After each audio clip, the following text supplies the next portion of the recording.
It's science time with Hoover and Sparrow.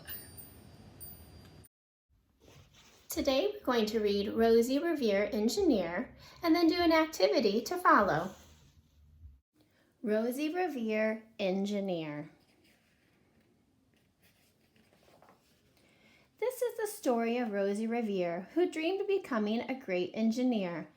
In Lilla Greer's classroom, Blue River Creek, young Rosie sat shyly, not daring to speak.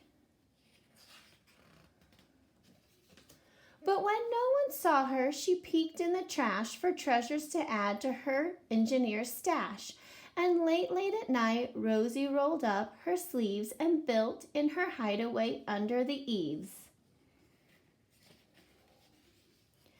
Alone in her attic, the moon high above, dear Rosie made gadgets and gizmos she loved.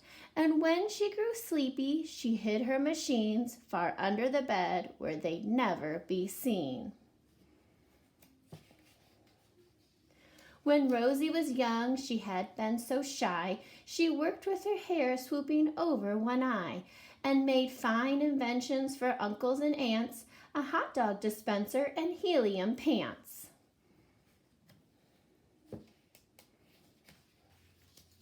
The uncle she loved most was Zookeeper Fred. She made him a hat to keep snakes off his head, from parts of a fan and some cheddar cheese spray, which everyone knows keeps the pythons away.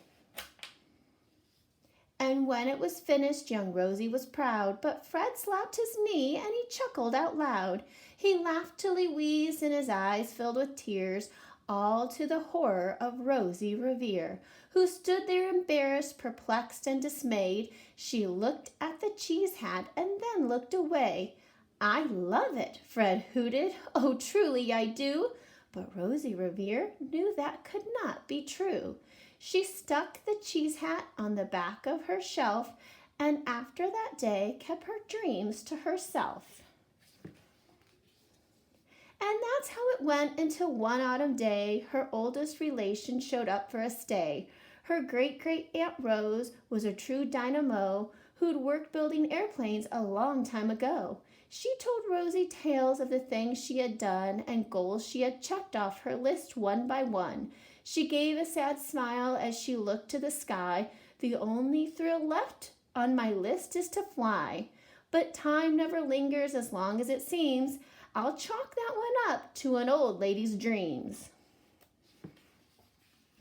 That night, as Rosie laid wide-eyed in bed, a daring idea crept into her head. Could she build a gizmo to help her aunt fly?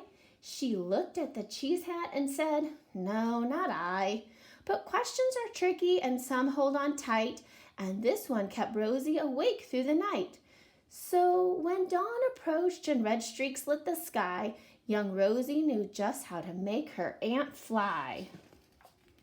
She worked and she worked till the day was half gone, then hauled her cheese copter out onto the lawn to give her invention a test just to see the ridiculous flop it might turn out to be.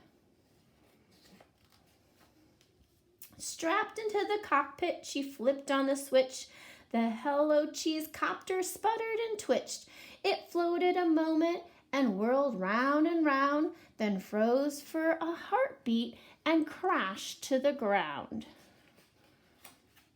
Then Rosie heard laughter and turned round to see the old woman laughing and slapping her knee. She laughed till she wheezed and her eyes filled with tears, all to the horror of Rosie Revere, who thought, "Oh no, never, not again, will I try to build something to sputter or spin, or build with a lever or switch or a gear, and never will I be a great engineer."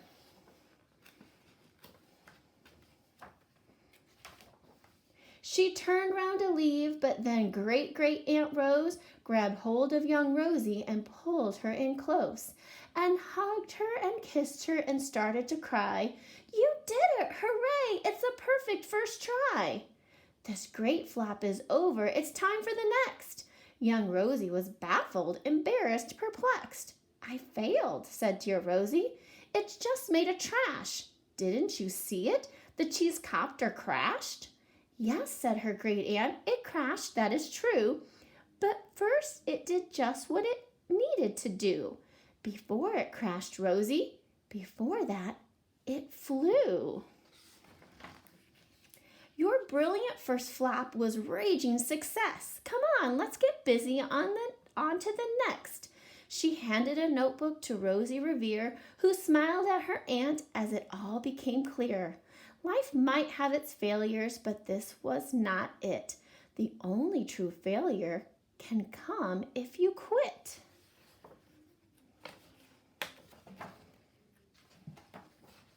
They worked till the sun sneaked away in its bed. Aunt Rosie tied her headscarf around Rosie's head and sent her to sleep with a smile ear to ear to dream the bold dreams of a great engineer. At Blue River Creek, all the kids in grade 2 build gizmos and gadgets and doohickeys too.